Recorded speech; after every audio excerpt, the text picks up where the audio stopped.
దినవృత్తాంతాల మొదటి గ్రంథము 10వ అధ్యాయము 13వ వచనాన్ని అందరూ తెరవండి. ఈ ప్రకారము యెహోవా ఆజ్ఞ గైకొనక ఆయన దృష్టి ఎదుట ద్రోహము చేసినందుకును యెహోవా యొద్ద విచారణ చేయక కర్ణ పిశాచముల యొద్ద విచారణ చేయు దానిని వెతికినందుకును సౌలు హతమాయను. అందు నిమిత్తము యెహోవా అతనికి మరణశిక్ష విధించి రాజ్యమును యెష్షయి కుమారుడైన దావీదు వశము చేసెను. దేవుని గొప్ప నామానికి మహిమ కలుగును గాక. ఇక్కడ సౌలును గురించి చెప్పబడిన మాట, సౌలు కర్ణ పిశాచములు, ఆ పిశాచములు యొద్ద విచారణ చేయే ఒక స్త్రీని వెతికి ఆమె దగ్గరకు వెళ్ళాడు. అసలు సౌలు ఎవరు? సౌలు ఎక్కడివాడు? ఎలాంటి పరిస్థితుల్లో దేవుడు సౌలును ఏర్పాటు చేసుకున్నాడు? ఈ సంగతులు మర్చిపోయాడు. మీరు సమూయేలు రాసిన మొదటి గ్రంథములోనికి రండి. 9వ అధ్యాయం. సౌలు మొదటి స్థితి చాలా బాగుంది. ఎంత బాగుందంటే చాలా బాగుంది. సౌలు అనే పేరుకు అర్థం దేవుని వలన అడుగబడిన వాడు అని అర్థం. ఈ సౌలు చాలా సౌందర్యవంతుడు. ఇతడు బెన్యామీను గోత్రములో ఉన్న కీషు కుమారుడు. బెన్యామీను గోత్రము ఇశ్రాయేలు గోత్రాలు 12 గోత్రాలలో చివరి గోత్రం. ఇతడి గురించి చెప్పబడిన మాట చూడండి. అఫియకు పుట్టిన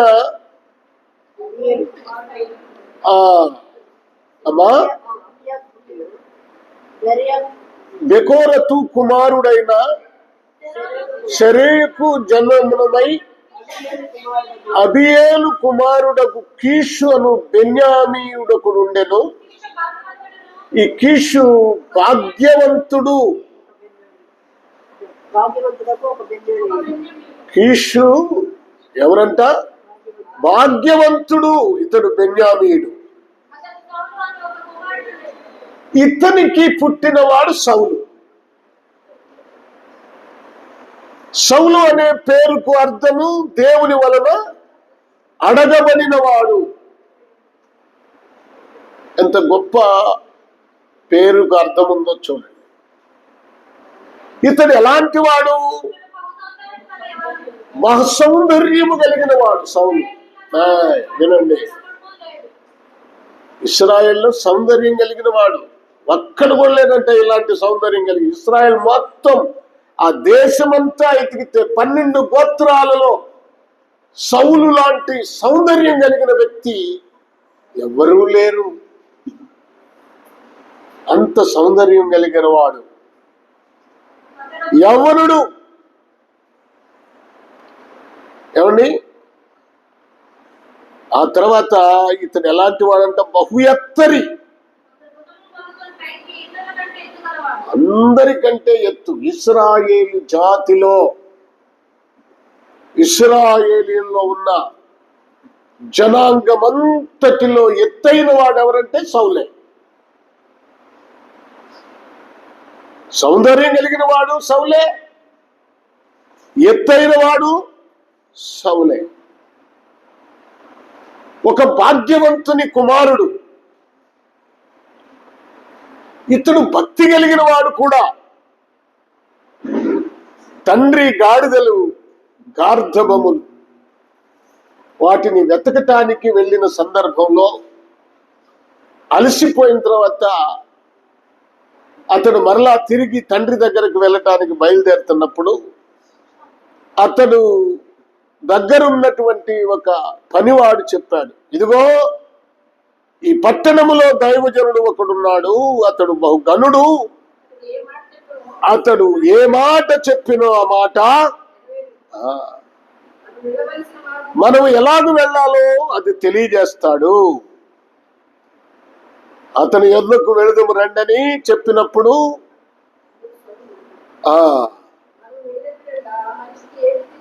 మనం ఏం తీసుకెళ్ళాలి అంటే అన్నీ అయిపోయినాయి. ఏం వెళ్ళాలి? దేవుని దైవ సేవకుడి దగ్గరికి వెళ్ళాలంటే ఏదో ఒక బహుమానం తీసుకెళ్ళాలి. చాలా భక్తి కలిగిన వాడండి. సౌలు సామాన్యుడు కాదు. అయితే అక్కడ అంటాడు, ఆ పనివాడు ఏదో అంటాడు, నా యొద్ద పావు తులము వెండి ఉంది, అది తీసుకొని వెళ్దాం అంటాడు. సరే, మంచిది. చూడండి, అతడు ఆ దైవజనుని దగ్గరకు బయలుదేరి వెళ్తున్నాడు. కానీ ఆ దైవజనునికి ఈ వెళుతున్న సౌలు గురించి దేవుడు ముందుగానే మాట్లాడాడు. ఏమని మాట్లాడాడు చూడండి సౌలు గురించి దేవుడు. 15వ వచనం, సౌలు అచ్చటికి రేపు వచ్చునని యెహోవా సమూయేలుకు తెలియజేసెను. ఎట్లనగా చూడండి, నా జనుల మొర్ర నా యొద్దకు వచ్చెను. ఇక్కడ చెప్తున్నాడు, నేను చదువుతాను చూడండి. నేను వారిని దృష్టించి ఉన్నాను, కాగా ఫిలిస్తీన్ల చేతిలో నుండి నా జనులను విడిపించుటకై నా జనులైన ఇశ్రాయేల్ మీద వానిని అధికారిగా అభిషేకించుటకాను రేపు ఈ వేళకు నేను బెన్యామీను దేశము నుండి ఒక మనుషుని నీ యొద్దకు రప్పించెదను. సౌలు సమూయేలుకు కనపడగానే మళ్ళా అంటున్నాడు, దేవుడు అంటున్నాడు, ఇతడే నేను నీతో చెప్పిన మనిషి, ఇతడే ఇశ్రాయేలీయుల మీద రాజుగా నియమించబడటానికి నేను చెప్పిన మనుషుడు ఇతడే, ఈ సౌలే. చూడండి, సౌల ఎడల దేవునికున్న ఆసక్తి. సౌలును ఎవరు ఏర్పాటు చేసుకున్నా అంటే దేవుడే ఏర్పాటు చేశాడు. ఇదిగో నీకు దగ్గరకు పంపించిన ఇతడే నేను ఏర్పాటు చేసుకున్నవాడు, నేను నీతో చెప్పిన మనిషి ఇతడే. అప్పుడు సమూయేలు ఏం చేశాడు? ఆ 10వ వచనం మొదటి వచనం చూడండి. అప్పుడు సమూయేలు తైలపు గుడ్డి పట్టుకొని సౌలు తల మీద తైలం పోసి అతన్ని ముద్దు పెట్టుకొని, యెహోవా నిన్ను అభిషేకించి తన స్వాస్థ్యము మీద అధిపతిగా నియమించి ఉన్నాడు అని చెప్పి ఇలాగూ సెలవించాడు. సౌలును చూడగానే సమూయేలు తైలపు బుడ్డిని పట్టుకొని వచ్చి ఆయన మీద పోసి అతన్ని ముద్దు పెట్టుకొని, యెహోవా నిన్ను అభిషేకించాడు, ఎందుకంటే తన స్వాస్థ్యము మీద నిన్ను అధిపతిగా రాజుగా నియమించాడు. చూడండి, ప్రభునందు ప్రియ దేవుని పిల్లలారా, సౌలు ఎలాంటి వాడో తెలుసా? ఇంకా సౌలును చూసినప్పుడు అక్కడ చూడండి 9వ వచనం, అతడు సమూయేలు వద్ద నుండి వెళ్ళిపోవుటకై తిరగగా దేవుడు అతనికి క్రొత్త మనసు. అమ్మా, వినపడుతుంది అందరికి? అనుకున్న వారికి కూడా వినపడుతుందారా? రాంబాబు, జాగ్రత్తగా వినండి. దేవుడు అతనికి ఏమిచ్చాడు? క్రొత్త మనసు ఇచ్చాడు. చూడండి, దేవుడు అభిషేకించిన తర్వాత దేవుడు ఏర్పరచుకున్నటువంటి సౌలుకి దేవుడు క్రొత్త మనసు ఇచ్చాడంట. క్రొత్త ఆలోచన అంటే క్రొత్త మనసు అంటే పాతదంతా తీసేశాడు. మరలా ఇంకేం జరిగింది తెలుసా? చూడండి 10వ వచనం. వారు ఆ కొండ దగ్గరకు వచ్చినప్పుడు ప్రవక్తల సమూహం అతనికి ఎదురుపడగా దేవుని ఆత్మ బలముగా అతని మీదకి వచ్చెను. ఇప్పుడు సౌలు దేవుని ఆత్మ చేత నింపబడిన వాడు, దేవుని ఆత్మ చేత నింపబడ్డాడు. వారి మధ్య ఉండి ప్రకటన చేస్తున్నాడు దేవుని విషయాలు. ఒక ప్రవక్తగా పేరు పొందాడు. అతని గురించి ఒక మాట చెప్పబడింది, పూర్వము అతను ఎరిగిన వారందరూ అతని ప్రవక్తలతో కూడా నుండి ప్రకటించుట చూసి కీసు కుమారుడికి సంభవించినది ఏమిటి, సౌలు ప్రవక్తల్లో ఉన్నాడా అని ఒకరితో ఒకడు చెప్పుకొనగా, ప్రవచించిన వాడు, భక్తి కలిగిన వాడు, దేవుని ఆత్మచేత నింపబడిన వాడు, దేవుడు చూసి ఏర్పాటు చేసుకున్న సౌలు. సమూయేలు సౌలును అభిషేకించటానికి కారణం ఏమిటంటే దేవుడు ఇష్టపడ్డాడు. చూడండి, ఇలాంటి భక్తి కలిగిన సమూయేలు, ఇలాంటి భక్తి కలిగిన సౌలు ఇప్పుడు ఏమైపోయాడు?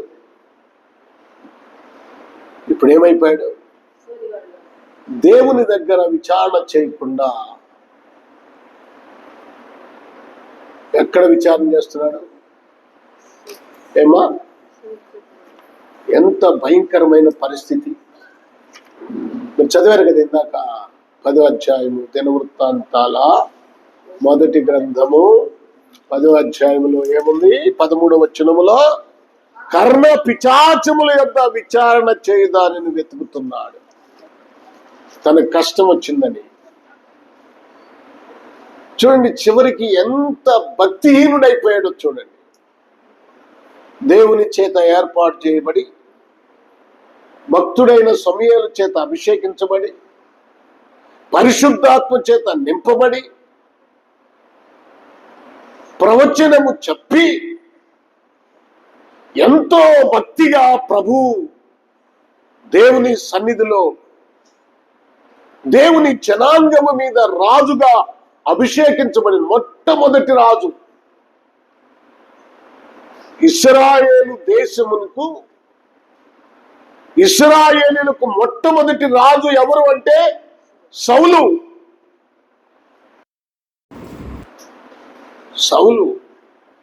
అందుకనే దేవుని అడగబడిన వాడు సమూయేలు.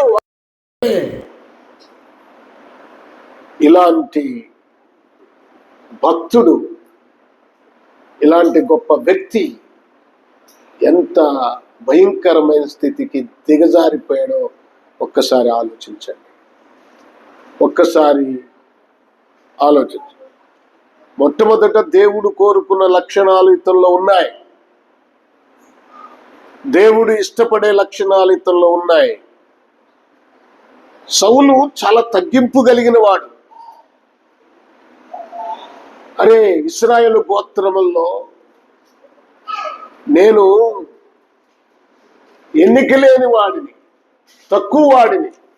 అక్కడ 9వ అధ్యాయములో 15వ వచనం చూడండి. సౌలు అచ్చటికి రేపు వచ్చునని యెహోవా సమూయేలుకు తెలియజేశాను. 9వ అధ్యాయం 21వ వచనం చూడండి.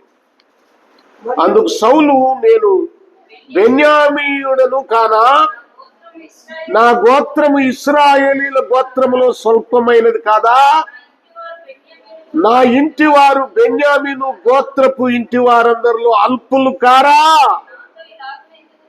నేను అల్పుణ్ణి కదా, నేను తక్కువ గోత్రములో జన్మించిన వాడిని కదా.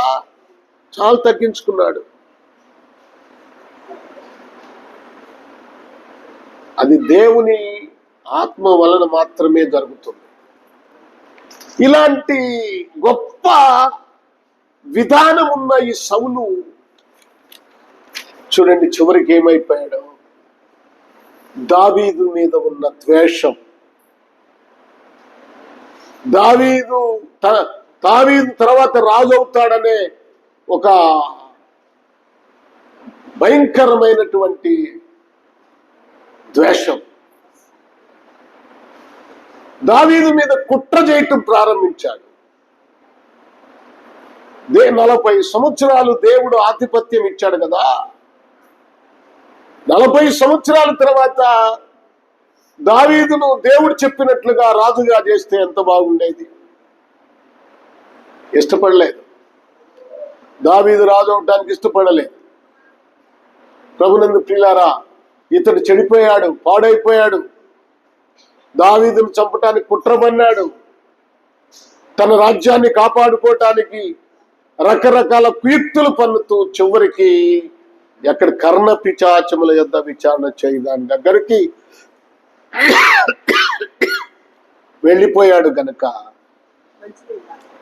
చూడండి ఇక్కడంటాడు, ఆ 13వ వచనం మొదట్లో చదవండి. ఈ ప్రకారము యెహోవా ఆజ్ఞ గైకొనక.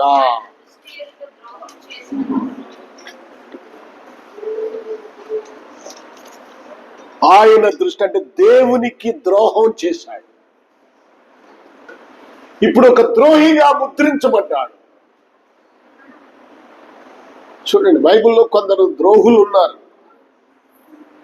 బైబిల్లో మనం చూసినప్పుడు కొందరు ద్రోహులు కనపడతారు. చూడండి, వారు దెలీలా కనపడుతుంది. సంసోనుకు చాలా భయంకరమైన అన్యాయం చేసింది. 1100 వెండి నాణ్యాలకు అమ్ముడు పోయి సంసోనును ఫిలిస్తీన్లకు పట్టించి సంసోను దెలీలాను నమ్మాడు, తన ఇంట బస చేశాడు. నమ్మిన వారికి ద్రోహం చేసింది ఎవరు? మీరు సమూయేలు 2వ గ్రంథం 15వ అధ్యాయము 12వ వచనం కూడా చదవండి. సమూయేలు 2వ గ్రంథము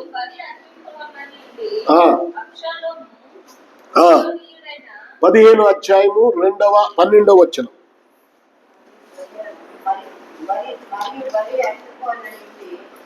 అదే అహితోపేలు అను దావీదు యొక్క మంత్రిని అబ్షాలోము దగ్గరకు వచ్చిన జనము మరి ఎక్కువ గుట్ట చేత. ఇప్పుడు ఈ అహితోపేలు ఎవరు అంటే దావీదు యొక్క మంత్రి. ఇప్పుడు ఇతడు అబ్షాలోముతో చేరి దావీదుకు కీడు చేస్తున్నాడు. నమ్మక ద్రోహం. అలాంటి వాళ్ళు చాలా మంది ఉంటారు, నమ్మక ద్రోహులు. చూడండి, షీబా ఇతడు మెఫీబోషెతు యొక్క సేవకుడు. మెఫీబోషెతును దావీదు చారదీశాడు. దావీదు చారదీస్తే ఈ షీబా తన యజమానుడైన దావీదుకే కీడు చేస్తున్నాడు, నమ్మక ద్రోహం చేస్తున్నాడు.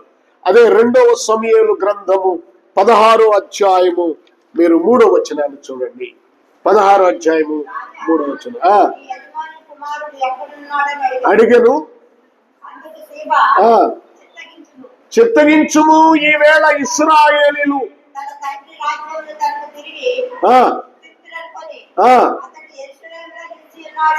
చూడండి, ఇక్కడ ఇతడు కూడా దావీదుకు అన్యాయం చేస్తున్నాడు, ద్రోహం చేస్తున్నాడు. మనము ప్రభువైన యేసుక్రీస్తు దగ్గర ఉన్న యూదా ఇస్కరియోతును మనం జ్ఞాపకం చేసుకుంటే 30 వెండి నాణ్యాలకు యేసు ప్రభుని అప్పగించాడు. ఇది ఘోరం. వీళ్ళంతా మిత్ర ద్రోహం, దేవునికి ద్రోహం చేశారు. ఈ సౌలు కూడా ఇప్పుడు ద్రోహి అని పిలువబడుతున్నాడు. చాలా తప్పు చేశాడు సౌలు. దేవుడు తన్ను ఏర్పాటు చేసుకుంటే దేవుని దగ్గరికి వెళ్ళి పశ్చాత్తాపడి కన్నీరు కార్చి తన తప్పును ఒప్పుకొని విడిచిపెట్టవలసినటువంటి సౌలు అలా చేయకుండా చూడండి ఎంత భయంకరమైన పరిస్థితికి వెళ్ళిపోయాడు. ఇదే మనం గమనించాలి. ఈరోజు దేవుడు మనందరినీ ఏ స్థాయిలో ఉంచాడు, ఎక్కడున్న మనం, ఎలా బ్రతుకుతున్న మనం, మన బ్రతుకు విషయంలో ఒక్కసారి ఆలోచించుకుంటే దేవుడు లేడు.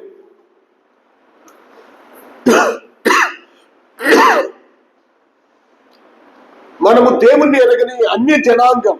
చూడండి, పౌలు అంటాడు ఒక మాట, ఎఫెసీయులకు రాసిన పత్రిక, ఎఫెసీయులకు రాసిన పత్రిక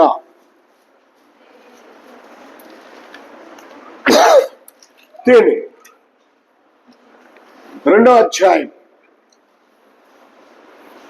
ఏమన్నాడు? 12వ వచనం చదవండి. ఆ కాలమందు మీరు ఇశ్రాయేలీయులతో సహపౌరులు కాక పరదేశులను, వాగ్దాన నిబంధన లేని పరజనులను, నిరీక్షణ లేని వారును, లోకమందు దేవుడే లేని వారై ఉండి మీరు ఏ విగ్రహాలకో ఏ చెట్లకో పుట్టలకో మొక్కుతూ నిజ దేవుణ్ణి ఎరగని స్థితిలో ఉన్నారు. మీరు దేవుడు లేని వారుగా ఉన్నారు. మీరు ఎక్కడున్నారు? క్రీస్తుకు దూరస్తులై ఉన్నారు. మీకు దేవుడు లేడు. ఆ స్థితిలో ఉన్న మిమ్మలను ఏ స్థాయికి తీసుకొచ్చాడు చూడండి. మనము దేవుణ్ణి ఎరిగి నిత్య జీవానికి వారసులమై పరలోక వారసత్వం పొందినటువంటి మనము ఇప్పుడు ఎలా బ్రతుకుతున్నాం? ఎలా ఉన్నాం మనం? మొట్టమొదట ప్రభు దగ్గర, దేవుని దగ్గర ఒక దూత ఉన్నాడు. మనం లూసిఫర్ అంటారు. ఆ లూసిఫర్ ఆ ఉన్నతమైన స్థలంలో నుంచి కిందకు త్రోసివేయబడింది. ఆ త్రోసివేయబడక మునుపు ఆ లూసిఫర్ ఉన్న స్థితి ఏమిటి? ఎక్కడున్నాడు? మీరు ఆలోచించండి. చూడండి, ఎహెజ్కేలు గ్రంథము, ఒక్క మాట చూడండి. ఎహెజ్కేలు గ్రంథము 28వ అధ్యాయం 14వ వచనం. ఎహెజ్కేలు గ్రంథము 28వ అధ్యాయము 14వ వచనాన్ని ఒకసారి చూడండి. అభిషేకము నొందిన కెరూబువై, ఎక్కడంట? ఒక ఆశ్రయముగా నీ ఉంటివి. అందుకే ఎందుకు నిన్ను ఉన్నతమైన స్థితిలో ఉండాలనే నియమించాను. నీవెక్కడున్నావు? దేవునికి ప్రతిష్ఠింపబడిన పర్వతం మీద ఉంటివి. కాలుచున్న అగ్ని మధ్యలో నువ్వు సంచరిస్తూ ఉన్నావు. కాలుచున్న రాళ్ల మధ్యలో ఉన్నావు. దేవుని చేత అభిషేకించబడ్డావు. దేవుని పర్వతం మీద ఉన్నావు. కాలుచున్న రాళ్ల మధ్యలో ఉన్నావు. చూడండి,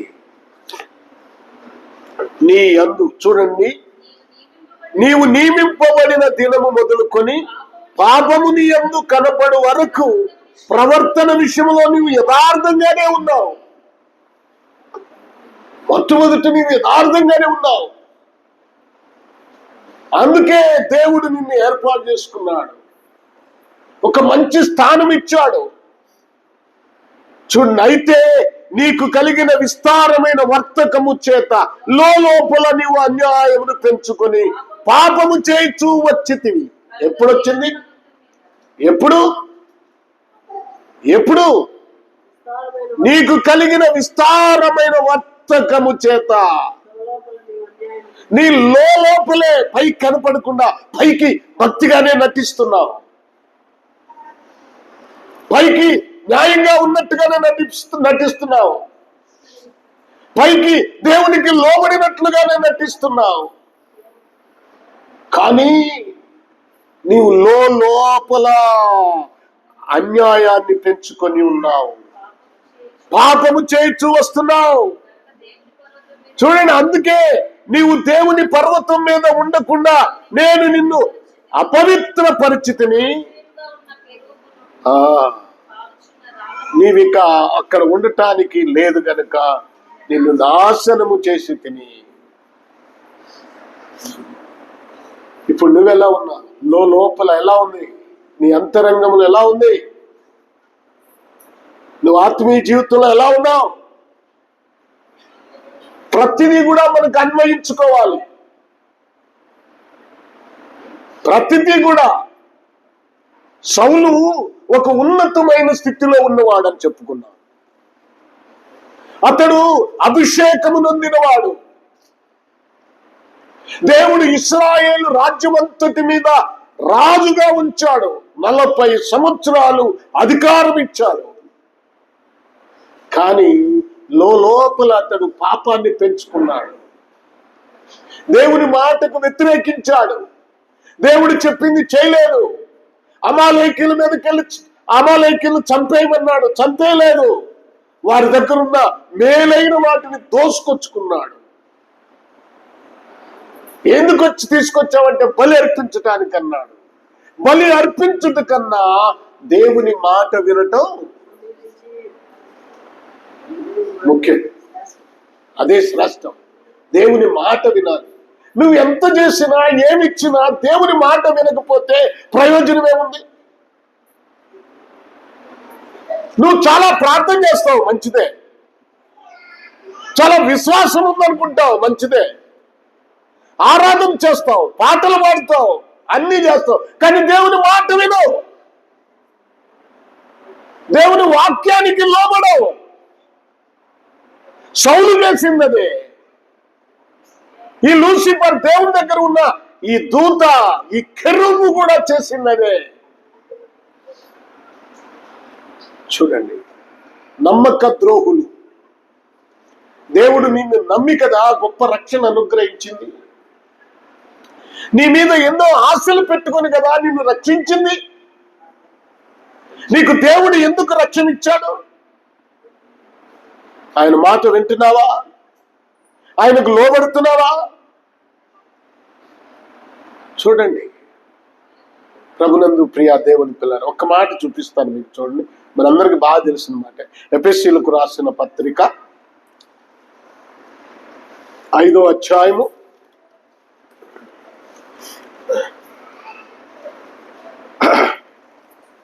5వ అధ్యాయము మొదటి నుంచి.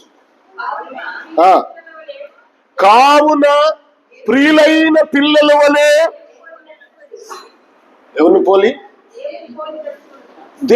పోలి నడుచుకోండి. మీరు ఎవరితో పోలిక? మీకు ఎప్పుడు పక్కోళ్ళతో. ప్రార్థనగా ఆమె 4 సార్లు ఎగ్గొట్టినా ఆమెను అడగలేదు, కానీ ఒక్కసారి నేను రానందుకు నన్ను అడుగుతున్నాడా?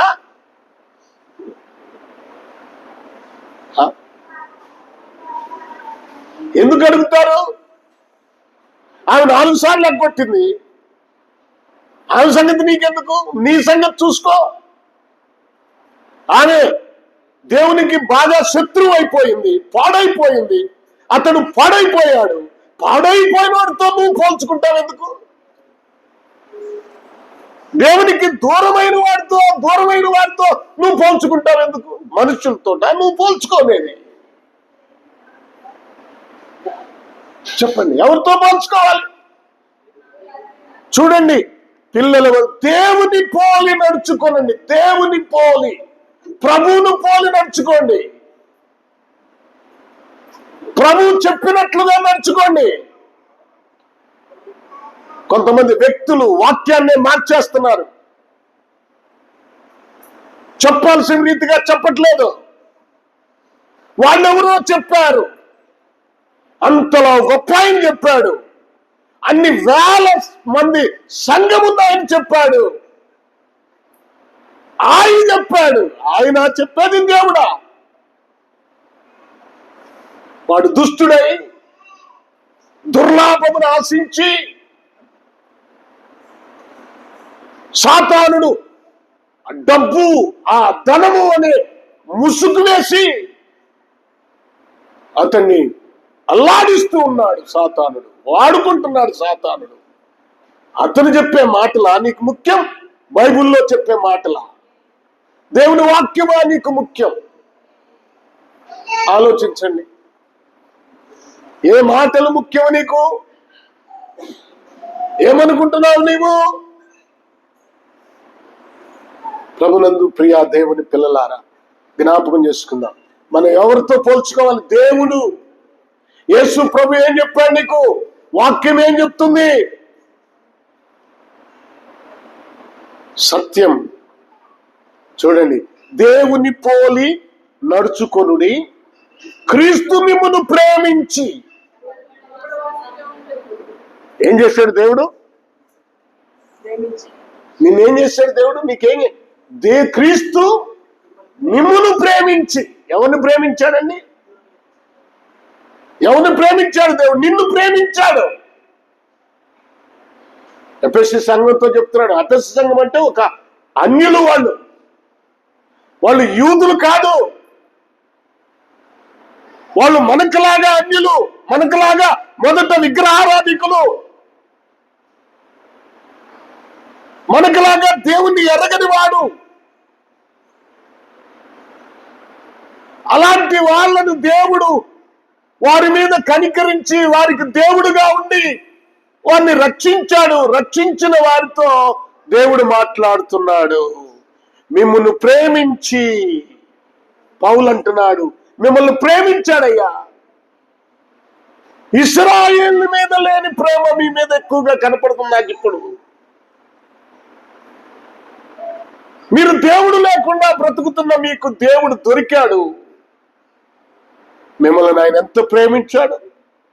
ఎంత ప్రేమించాడంటే పరిమళ వాసనగా ఉండుటకు మన కొరకు తన్ను తానే దేవునికి అర్పణగాను బలిగాను అప్పగించుకున్నాడు. అర్పణ. నీ కోసం బలి నలగొట్టబడ్డాడు. నీ కోసం తన శరీరంలో ఉన్న చివరి రక్తపు బొట్టు వరకు కార్చాడు. నిన్నెంత ప్రేమించాడు ఆయన. నలగొట్టబడ్డాడంట.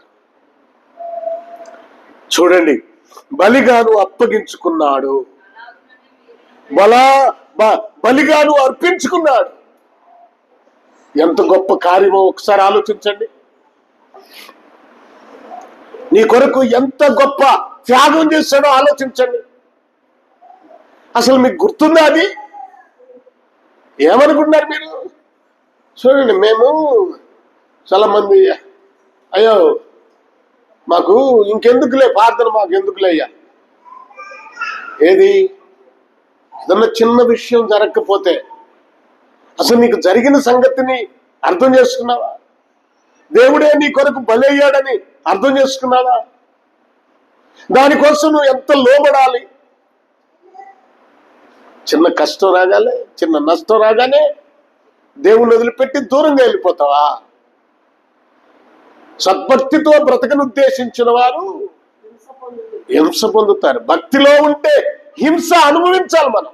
ప్రభు ఎంతగా అనుభవించాడు. అయితే ఇక్కడ అంటాడు చూడండి, మీరును ప్రేమ కలిగి నడుచుకోండి. ఎలాంటి ప్రేమ? ఎలాంటి ప్రేమ? ఎలాంటి ప్రేమ? అన్నం పెట్టటమా? డబ్బులు ఇవ్వటమా? బట్టలు కొనియటమా? ఇది ప్రేమను మీరు ఊహించుకుంటున్నారా? అది ప్రేమ కాదు. ప్రేమ అంటే ఏంటి? ప్రేమలో క్షమాపణ ఉంది. ప్రేమలో ఏముంది? క్షమాపణ. నువ్వు క్షమించావా? ఎవరు క్షమించావు? ఏ విషయంలో? నీ కీడు చేసిన వారిని క్షమించావా? మనం దేవునికి శత్రువులుగా, పాపులుగా, దేవుని మాట వినకుండా లోక సంబంధమైన జీవితాన్ని జీవిస్తున్న మనలను ప్రభు క్షమించాడు. ఆయన పరలోకము నుండి దిగి వచ్చాడు. అది ప్రేమ అంటే. ఎక్కడున్నాడు ఆయన యేసయ్య? మొదట ఎక్కడున్నాడు యేసయ్య? తండ్రితో సమానంగా దేవుడుగా పరలోక మహిమలో నిత్యము దూతల చేత, కెరూబుల చేత పరిశుద్ధుడు పరిశుద్ధుడు అని పొగడబడుచు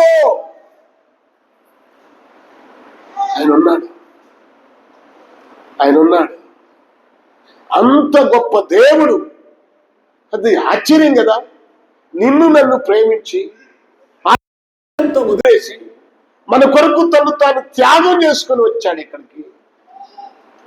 మన కొరకు త్యాగం చేసుకుని, నాకు ఈ సింహాసనం వద్దు, స్తుతులు వద్దు, నాకు కావాల్సింది నా పిల్లలు పాపములో నశించిపోతున్నారు, మానవ జాతి పతనమైపోతుంది, నిత్య అగ్నిగుండానికి వెళ్తుంది. అగ్నిగుండము నుండి నేను వారిని రక్షించాలి, నా బిడ్డలుగా చేసుకోవాలి. ఎంత ప్రేమ అండి, ఎంత ప్రేమ, ఎంత దయ అని ఒక పాట రాశారు ఎవరో భక్తులు. పాత పాటలు. వాడు ఎవడో అన్నాడు, పాత పాటలంతా సినిమా సంగీతం. ఎవడోడు ఎంత చండాలో వాళ్ళకి మిడిమిడి జ్ఞానం, డబ్బు అహంకారంతో మాట్లాడుతున్నారు చాలా మంది. చూడండి, పాత పాటలన్నీ అంట.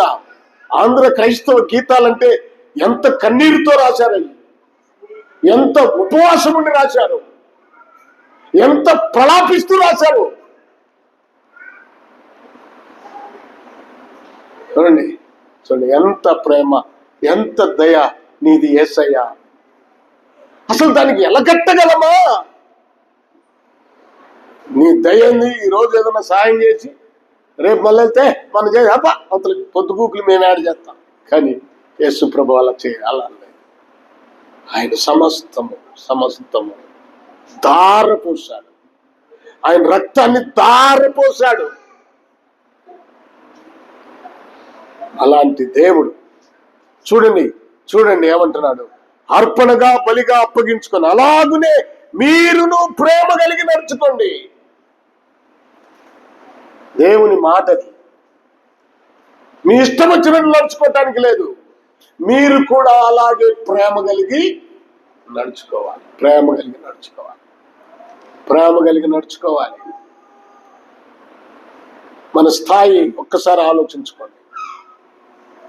మనం ఎలా ప్రవర్తించాలో ఒక్కసారి ఆలోచించండి. ఈ మాటలన్నీ చాలా ప్రాముఖ్యమైనవి అండి. మనం ఊరకు తీసేసుకోవద్దు. రేపు వీటన్నిటికీ లెక్క ఉంది. మీరు అనుకుంటారు ఇప్పుడు బాగానే ఉంటుంది, తినటానికి ఉంది, ఉండటానికి ఉంది, తినుము త్రాగుము సుఖించుము, అన్ని బాగానే ఉన్నాయి, మంచి బట్టలు వేసుకుంటాం, మంచి సరదాగా తిరుగుతున్నాం. రేపు ఒక దినముంది, అన్నిటికీ లెక్క. ఆయన వదిలిపెట్టడు. నాకు తెలియదయ్యా అనటానికి కూడా లేదు. నీకు అన్ని తెలిసి కూడా తప్పు చేయకూడదని తెలుసు, పాపం చేయకూడదని తెలిసి కూడా చేస్తావు నువ్వు. అంటే తాత్కాలికమైన సుఖం కోసం, తాత్కాలికమైన లాభం కోసం, ఈ లోకములో గొప్పగా బ్రతకటం కోసం పాపములో పడిపోతున్నారు. పాపములో పడిపోతున్నారు. ఏమిటి ప్రేమ? క్షమించటం ప్రేమ. ఏమిటి ప్రేమ? తగ్గించుకోవటం ప్రేమ. ఏమిటి ప్రేమ? ఏమండి, ఎన్నడూ చూడండి, కిందకి రండి. మీలో జాగ్రత్తమే గాని ఏ విధమైన అపవిత్రత, తర్వాత చదువుకోండి అవన్నీ.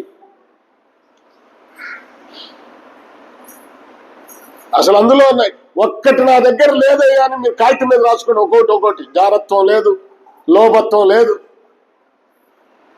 చెప్పండి, అక్కడ ఏముంది? జాగ్రత్తమే గాని, ఏ విధమైన అపవిత్రతే గాని, లోభత్వమే గాని వీటి పేరైనా ఎత్తకూడదు. ఇది పరిశుద్ధులకు.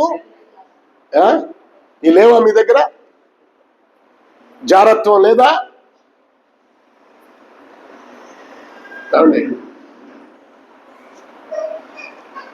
ఈనాడు మనం పరిశీలన చేస్తే రక్షణ పొందామన్న వారిలోనే లోపాలు ఎక్కువగా కనపడుతున్నాయి. సాతానుడు వారినే జారత్వమే గాని, అపవిత్రమే గాని, లోభత్వమే గాని, లోబితనం.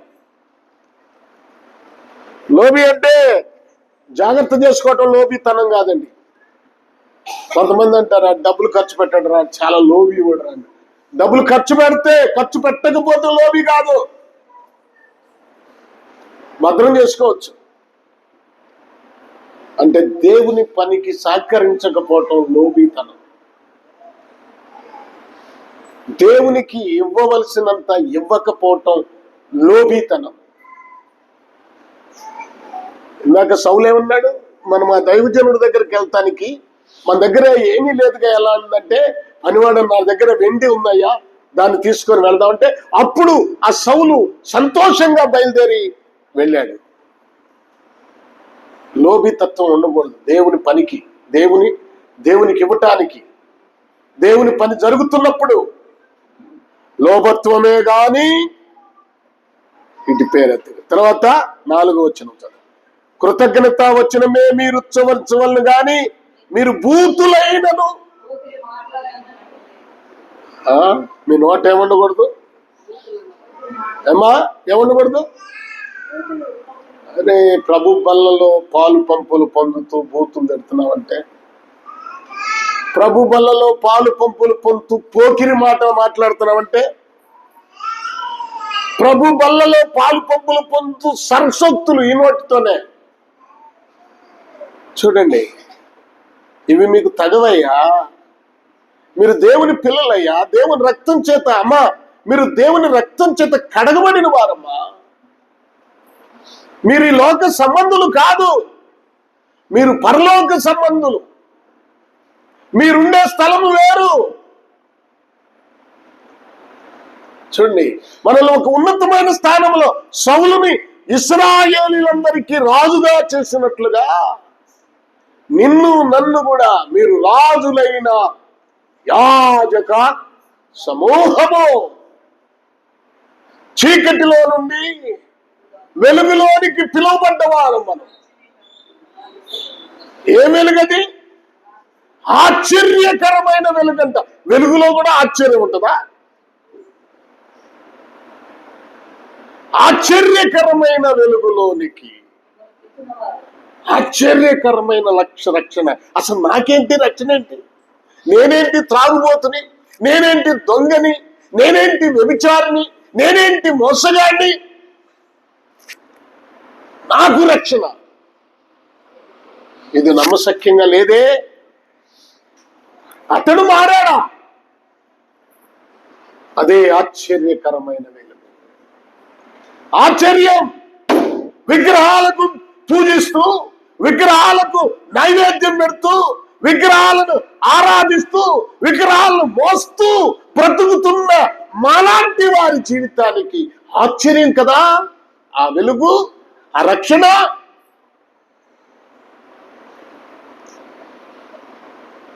ఆశ్చర్యకరమైన వెలుగులోనికి పిలిచిన వారి గుణాతిశయములను ప్రచురణ చేయ నిమిత్తము ఏర్పరచబడిన రాజులైన యాజక సమూహం. మనం రాజులు అండి. ఆ స్థాయికి దేవుడు తీసుకొచ్చాడు. రాజులు దేవుడే చెప్తున్నాడు ఆ మాట. దేవుడు వాక్యం చెప్తుంది. మనకు వెలుగు వచ్చింది, చీకటి లేదు మనకి. నిత్య వెలుగులోనికి వెళ్తున్నాం. రేపు ఇంకా ఆశ్చర్యకరమైన వెలుగు పరలోకంలో. అక్కడ వెలుగు ఎవరంట? ఆయనే, గొర్రె పిల్లే. ఆయనే వెలుగుగా ఉంటాడు. ఆ వెలుగు ముందు ఈ వెలుగంతండి. ప్రభునందు ప్రియ దేవుని పిల్లలారా, జాగ్రత్త. దేవుడు నిన్ను ఇంకా కిందకు చదువుకుంటే చాలా ఉంది. టైం అయిపోయింది కనుక నేను ముగిస్తున్నాను. ఒక్కసారి ఆలోచించండి, మిమ్మల్ని ఆలోచించుకోండి ఎలాంటి జీవితాన్ని జీవిస్తున్నారో. అంటాడు తర్వాత 4వ వచనంలో, కృతజ్ఞత వచనమే మీరు ఉచ్చరించవల్ల గాని మరియు మీరు బూతులైనను పోకిరి మాటలైనను సరసోక్తులైనను ఉచ్చరింపకూడదు. ఇవి మీకు వ్యభిచారి అయినను అపవిత్రుడైనను విగ్రహారాధికుడై ఉన్న లోబి అయినను క్రీస్తు యొక్కయు దేవుని యొక్కయు రాజ్యమునకు హక్కుదాడు కాడన్న సంగతి మీకు నిశ్చయముగా తెలియను. వ్యర్థమైన మాటల వల్ల ఎవడు మిమ్మల్ని మోసపరచుకుని ఇట్టి క్రియల వల్ల దేవుని ఉగ్రత విధేయులైన వారి మీదకి వచ్చును గనుక మీరు అట్టి వారితో పాలువారై ఉండకుడే. పూర్వం మీరు చీకటై ఉన్నారు, ఇప్పుడైతే మీరు చూడండి ఎన్ని మాటలు ఉన్నాయో, ఎన్ని విషయాలు మనకు దేవుడు బోధిస్తున్నాడు. ఇన్ని చెప్తున్నా ఇంకా నువ్వు లోకంలో ఉన్న విషయాలు మర్చిపోకపోతే, వాటిని తీసేసుకోకపోతే ఎలాగూ చెప్పండి. నువ్వు ఎలా ఉన్నావు? ఇప్పుడు ఒక మాట చూపించి ముగిస్తాను. ప్రకటన గ్రంథం 22వ అధ్యాయం 15వ వచనం. ఇది మంచిది చూసాను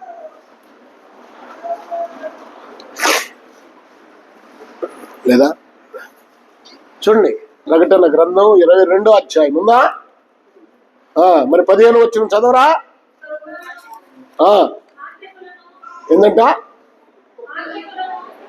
ఇది మాంత్రికుల కాడికి వెళ్ళే ముందేదో ఉంది. కుక్కలు అంటే ఎవరు? కుక్కలకు కూడా పరలోక రాజ్యం ఉందా?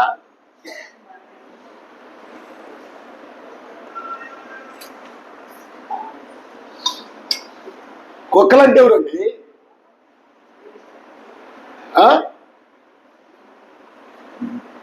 బాప్తీసం వెళ్ళినప్పుడు నువ్వు అన్నిటిని వదిలిపెడతావు అంటే వదిలిపెట్టేసి కొన్నాళ్ళ తర్వాత బాప్తీసం పొంది మరలా ఆ పాత వాటిని చేయటం. అవునే, ఆ పాత వాటిని చేయటం. విగ్రహాలను వదిలిపెట్టాం, పూజలను వదిలిపెట్టాం, అన్యుల ఆచారాలను వదిలిపెట్టాం. ఈ విషయంలో క్రైస్తవులను బాగు చేయలేకపోతున్నారు, బాగా చెడిపోయారు.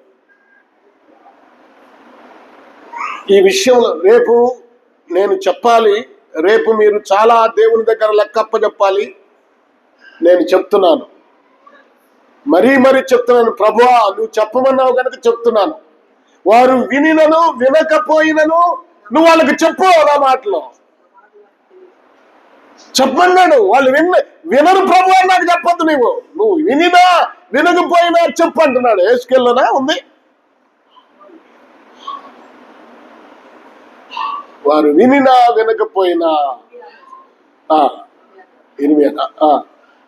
చూడండి, వినినా వినకపోయినా చెప్పు, పోయి చెప్పేసాయి. నేను చెప్తున్నాను, మీరు వింటారా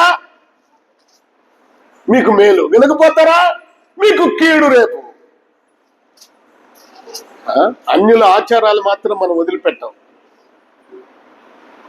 వాళ్ళ పద్ధతులు మాత్రం. ఇది మా పితరులు కాదు. పితరులకేం తెలుసండి? వాళ్ళకేం దేవుని వాక్యం తెలుసు? తెలియదు. ఆ దినాల్లో ఏదో క్రైస్తవులు వచ్చారు, యేసు ప్రభు దేవుడు అన్నారు, ఇళ్ళు నమ్ముకున్నారు. వాళ్ళు అవి చేస్తున్నారు కనుక మనం కూడా మన దేవుని పేరట చేసుకుంటాం.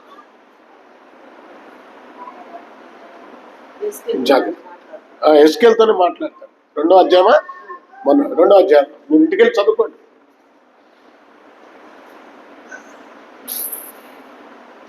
దేవుడు ఎంత బాధపడుతున్నాడు మీరు ఆలోచించుకోండి. ఒక మాట అంటాయండి, ఇశ్రాయేల్ని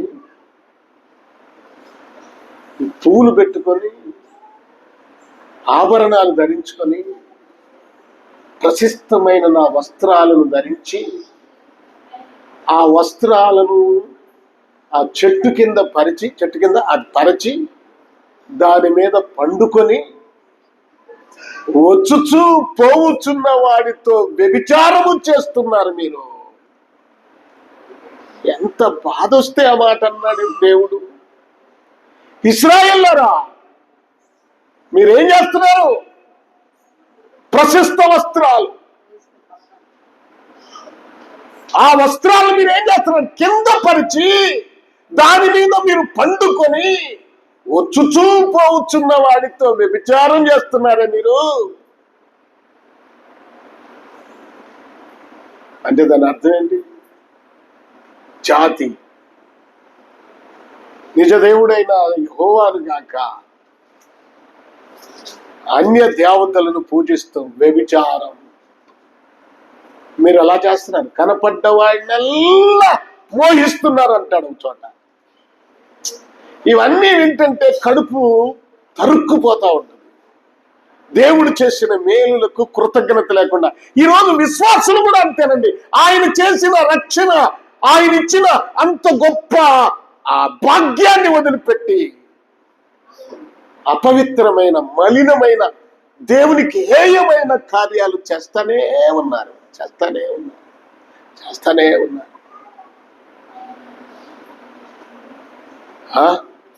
నిన్ను శుభ్రంగా కడిగి నిన్ను పవిత్రపరిస్తే మరలా నువ్వు పసుపులు చల్లుకుంటావా?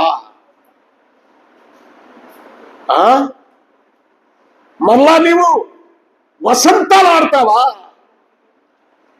మరలా నీవు లోక సంబంధమైన వాటిని చేస్తావు. ఇంకా నా నోటితో చెప్పాలంటే చాలా కష్టంగా ఉంది. ఒక్కోసారి అవి చెప్పడానికి కూడా ఇబ్బందికరంగా ఉంటుంది. మరలా నువ్వు ఈ పనులన్నీ చేస్తా? నిన్ను కడిగానే, నిన్ను శుభ్రం చేస్తేనే నువ్వు ఎలా ఉన్నావు? సౌందర్యంగా, తెల్లగా, మహిమతో నింపబడిన నీవు మరలా వాటిలో మునుగుతావా? పోయి వాటితో మునుగుతావా? పోయి ఎంత భయంకరమండి! విచిత్రమైన కుట్టు పని చేసిన వస్త్రము విచిత్రం. విచిత్రం అంటే యేసు ప్రభువు శరీరము నలుగగొట్టబడి కాల్చబడిన రక్తము చేత నీకు విచిత్రమైన కుట్టు పని చేసిన ఆ వస్త్రం అంటే రక్షణ, మహిమ కలిగిన వస్త్రము నీకు ధరింపజేస్తే నువ్వు మరలా పోయి ఆ విగ్రహాల దగ్గరికి వెళ్ళి, ఆ ఆచారాల దగ్గరికి వెళ్ళి, వాటి దగ్గరికి వెళ్ళి, వీటి దగ్గరికి వెళ్ళి నీ ఆ పవిత్రమైన స్థితినంతా అపవిత్రపరుచుకుంటావా? నీవు ప్రత్యేకంగా ఉండలేవా? ఏమి ప్రభునందు ప్రియా దేవుని పిల్లలారా, ఎంత బాధో ఈ విషయాల్లో దేవునికి ఎంత బాధపడుతున్నాడో. అందుకనే జాగ్రత్త. నీ స్థాయి గొప్పది. సౌలును ఇశ్రాయేలు దేశమంతటి మీద 12 గోత్రాల మీద రాజుగా చేస్తే, అభిషేకిస్తే, పరిశుద్ధాత్మతో నింపితే నీవు కూడా దేవుని ఆత్మచేత నింపబడ్డావు, పరిశుద్ధాత్మ చేత నింపబడ్డావు, భాషలు మాట్లాడతావు. ఏమండి? అన్ని చేస్తావు, మళ్ళీ ఈరోజు చేస్తావు. దేవుడు రేపు నా నోట ఉమ్ము నీ మీద వేయినా, నువ్వు చల్లగానైనను ఎచ్చగానైనను, లేకపోతే ఏం చేస్తాను? నా నోటి నుండి వచ్చి ఉమ్మి నీ మీద వేస్తా. ఛీ! మరలా ప్రభు అంటావా? మరలా యేసై అంటావా? సిగ్గులేదు నీకు? నిన్ను నీవు మార్చుకోకుండా నీకు గొప్ప రక్షణ ఇస్తే మరలా మలినమైన స్థితిలోకి వెళ్ళిపోయి కాలుచున్న రాళ్ల మధ్య సంచరించిన కెరూబులాగా నిన్ను చేస్తే నువ్వు మరలా ఏమైపోతావు? నీ విస్తారమైన వ్యాపారం అంటే లోక సంబంధమైన కోరికలు.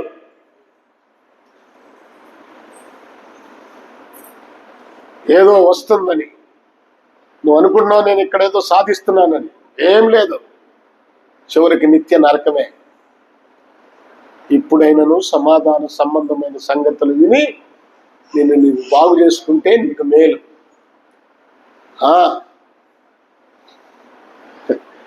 ఒక ఆయన అన్నాళ్లే, నువ్వు చెప్పే వాక్యం విని విని వాళ్ళు అలవాటు పడిపోయారు.